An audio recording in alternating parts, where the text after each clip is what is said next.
Bismillahirrahmanirrahim. Assalamualaikum warahmatullahi wabarakatuh. Alhamdulillahi rabbil alamin. Wassalatu wassalamu ala asrafil anbiya'i wal mursalin wa ala alihi wa ashabihi ajma'in. Pada hari ini kita akan membaca sebuah buku tentang bagaimana bila ajal tiba, karya Abdul Muhsin bin Abdurrahman.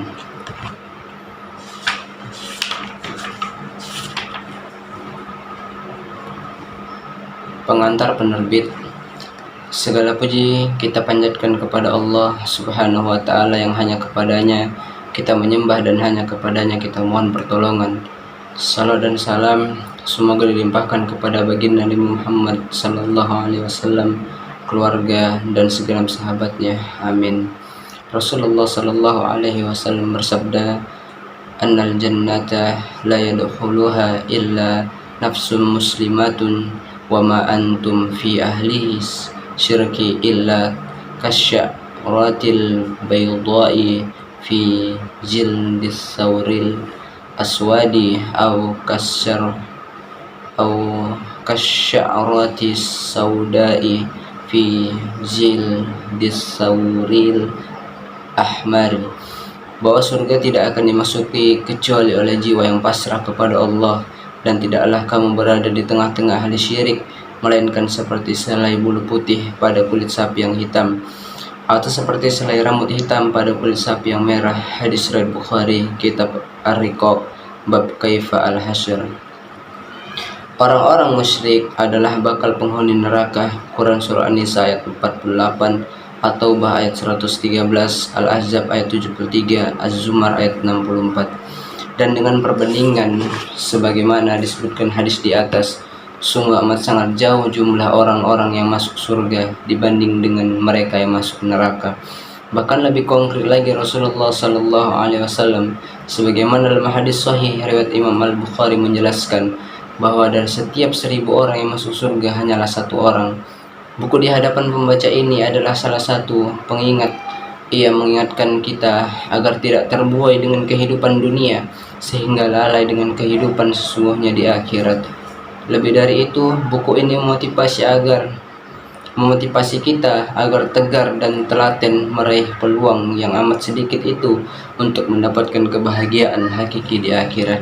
Sesungguhnya secara umum setiap kita telah mengetahui antara mana jalan keselamatan dan mana jalan kebinasaan.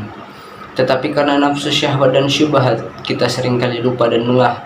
Selanjutnya, kita terlanjur terbiasa jauh dari ketaatan, dan itulah mayoritas keadaan kita umat manusia. Lalu, bagaimana kita bisa kembali kepada Tuhan? Bagaimana kita bisa sadar-sadarnya tentang makna hidup?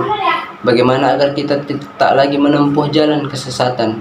Bagaimana agar kita yakin bahwa sebentar lagi entah kapan kita akan mati? Bagaimana agar kita selamat di kampung akhirat? Hal-hal itu, di atas itulah di antara pesan yang ingin disampaikan buku kecil ini kepada pembaca. Sungguh jika setelah membaca buku ini hati kita tidak bergetar, tidak bergerak keimanan kita, tidak hendak meninggalkan kemaksiatan, sungguh kita takut bahwa kita telah mati. Na'udzubillah min zalik. Karena itu luangkanlah sejenak waktu untuk membaca buku kecil ini, mungkin hanya 1-2 jam. Waktu yang perlu Anda sediakan. Setelah itu renungkanlah dalam-dalam tentang hakikat diri kita dan hidup yang telah kita jalani. Siapa tahu buku sederhana ini menjadi wasilah bagi Anda untuk memilih jalan petunjuk dan ketaatan selama-lamanya. Dan dengan demikian selamatlah hidup kita di dunia maupun di akhirat. Akhirnya hanya kepada Allah sajalah kita bertawakal dan berserah diri. Semoga salawat dan salam dilimpahkan kepada Nabi Muhammad sallallahu alaihi wasallam.